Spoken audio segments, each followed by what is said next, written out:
Hi guys, it's your girl Priska and welcome to the world of DTF printing. In this quick video, I want to introduce you to DTF printing and show you what you need to kickstart your own creative journey. DTF printing is short for direct to film printing. It's a great way for transferring stunning designs onto various textiles, from t-shirts and hoodies to caps and bags, you name it. Let's get into it.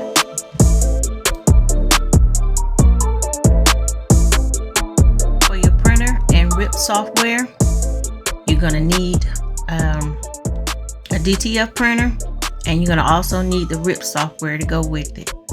So this is the Epson ET-8550 wide format. This printer usually runs for $7.99, but I got it on sale for $5.99, and I also used the $75 trade-in offer to take $75 off of the $5.99. So you can do that if you trade in a extra printer that you don't use anymore. So you just take that into the store in a box and you'll get the $75 credit. You will need DTF software to print out your designs, and the two that I've seen is Digital Factory and Acro Rip. I have Digital Factory. I really like it, and this software can cost you anywhere from $400 to $500, depending on which one you buy or where you buy it from. You will need DTF ink, and you will need to save these bottles that comes with your printer. All of these ink bottles come with your printer. You will need to save them and add so that you can transfer your DTF ink into these bottles.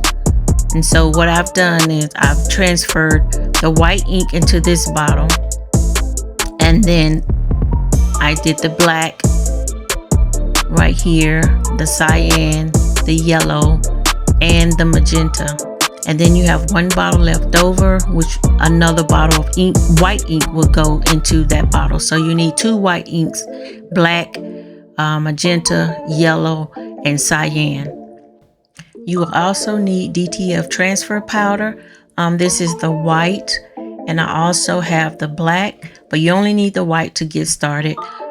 This transfer powder acts as a glue on the transfer sheet so that you can transfer the image from the sheet to whatever substrate or garment you're using to put your image on.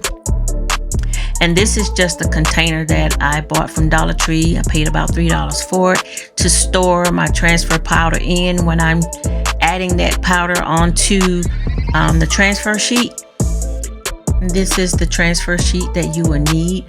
They come in different sizes. You can get an 8.5 by 11, I believe it is. But this is 11 by 17. You will definitely need these transfer sheets to transfer your image, to print your image on.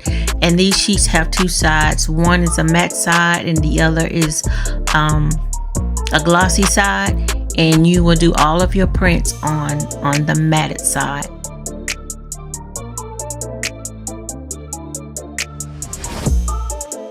Okay, so you will need a few tools.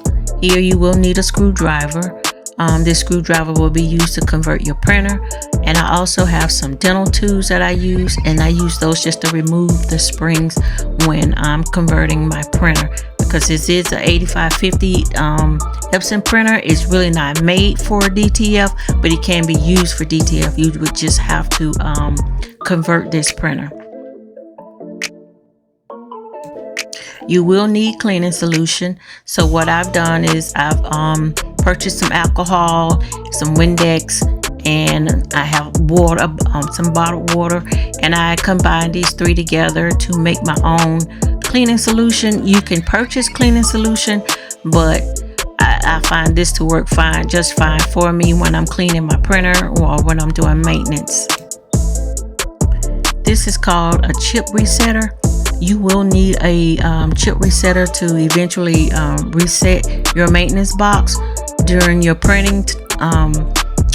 You don't need it to get started, but however, you will need one eventually to reset your maintenance box.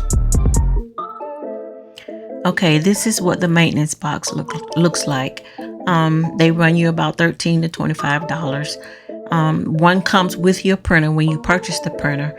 But the reason I'm showing you this maintenance box is because I've showed you the chip resetter, and this is why you would need the chip resetter, because this maintenance box could fill up with ink, and once it fills up, the printer will tell you you need to purchase another one.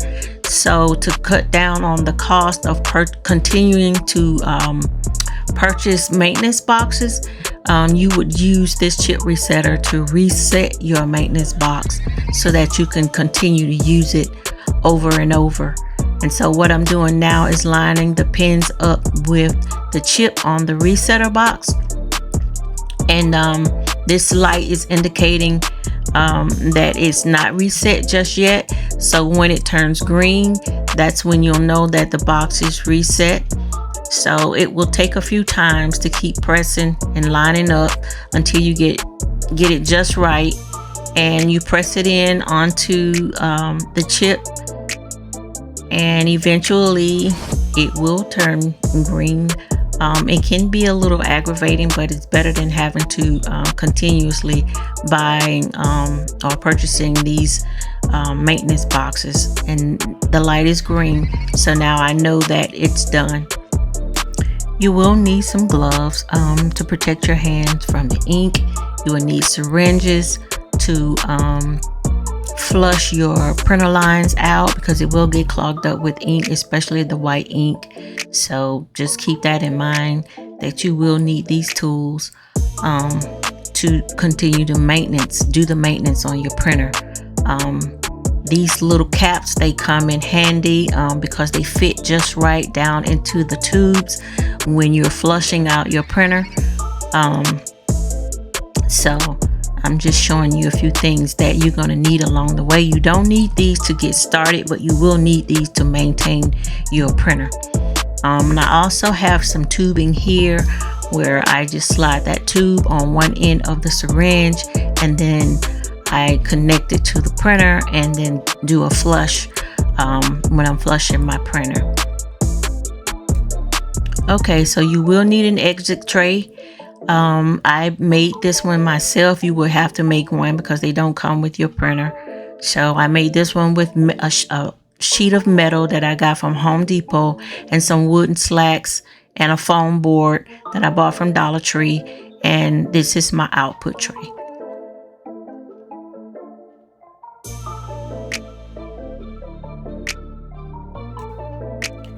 And last but not least, you will definitely need a heat press. They can run you from 180 to 1200 or more, depending on the functionality and the size of the heat press that you need.